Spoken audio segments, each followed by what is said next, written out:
Hi there, sixth graders. If you're watching this, it means that we need a little bit of help getting back on track based off of our results or maybe some challenges on this exit ticket. This video will help you clear up if you had a difficult time.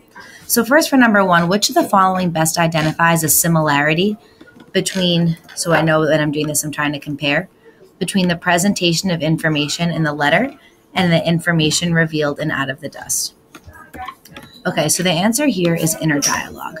The thing that's difficult is that when you look at D and B, those things are both true.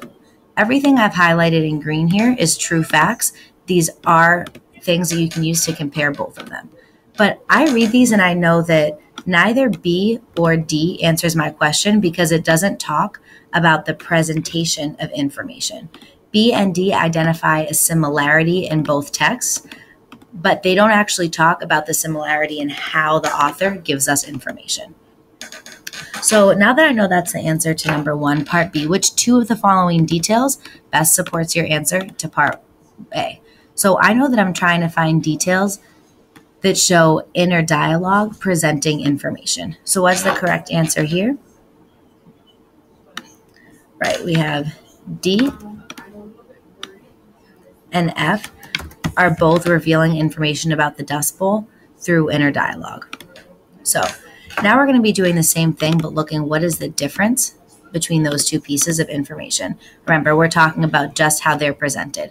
Lots of things about these texts are different, but our work this week is on how our author gives us information. Okay, so sorry. This one is tricky because we didn't talk about it too much, but in one of them, we're getting information about the Dust Bowl from just one specific point in time. We've only read one letter. But when we're reading a novel, this totally different resource, it is telling us all about the setting as we continue through a plot line. Because so that's one thing to keep in mind as we read this week. We are talking about what ways are we gathering information about this time period.